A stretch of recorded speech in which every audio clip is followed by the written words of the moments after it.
Good morning mga lods. Panibagong vlog. Ito, meron ako ditong compact na AC to DC converter. Ito, napakaliit, diba? Ayan. Gamit ito sa brake ng motor, AC motor. Brake para hindi siya dumaustos kung mabigat ang load niya. Ayan. Cute, di ba?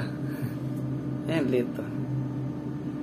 Ang supply niya is 380 hanggang 480 ang input niya AC. Pero ang output niya DC 171 hanggang 216 volts DC.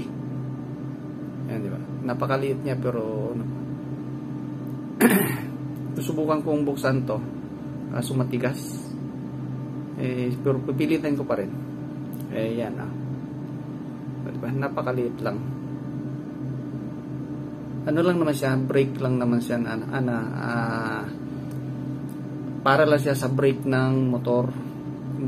Meron siya supply na 380 or hanggang 400 volts, 460 volts ganyan. Ayan, diba? So, eto.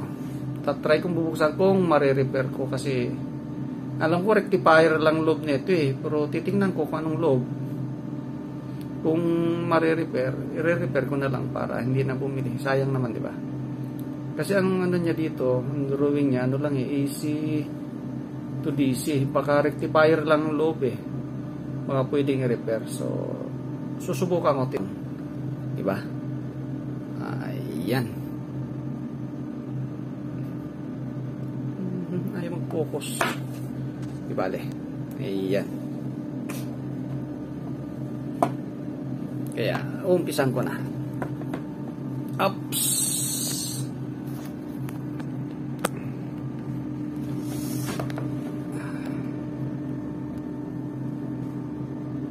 I-zoom ko na lang para at least makita nyo. Alright.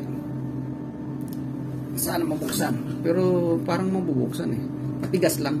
Ayun, umangat. May biyak na nga siya Nung pumutok ito, nabiyak na. So, pipilitin kong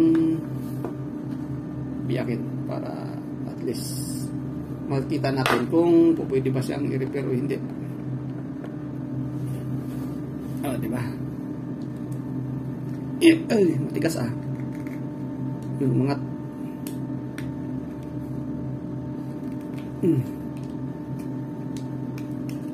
oops, matigas. Oops, sana wag mo pasag.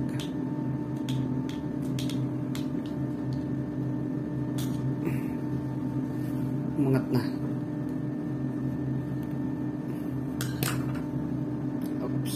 Focus natin para ayan yung niya. Oops, sisilipin natin yung laman niya.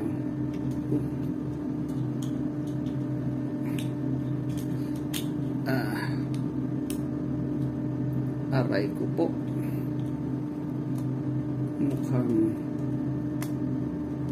malabo.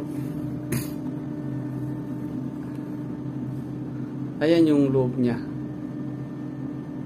Hindi siya rectifier lang.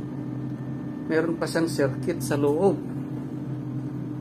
So, wala akong magagawa dito kasi hindi naman po pwedeng tayo. Ayan Ayan yung loob ng niya. Hindi lang siya rectifier. Meron pa siyang circuit. Okay lang sana to kung ang circuit niya hindi nakaano ng epoxy. Ang problema, naka-epoxy. So, anong gagawin ko dito? Wala, no choice. Ang gagawin dito, kuhanin ko na lang itong niya, yung specification ng niya, yung part number niya. Okay na. Kaya wala magagawa pala ko dito kasi ayan naka ano siya, naka epoxy. Kahit na ano to, kaya itong nabasag na ito, yan o.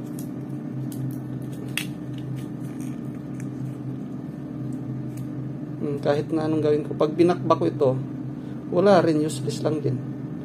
Disposable pala siya, hindi siya po pwedeng i-repair ng basta-basta. So ang gagawin ko na lang dito, pabibilhin ko na lang ng bago.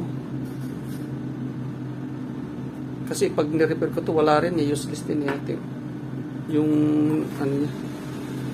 Di ba? Wala oh. So yun lang guys, wala akong magagawa, pabibilhin ko na lang ng bago. So hanggang dito na lang, bye bye.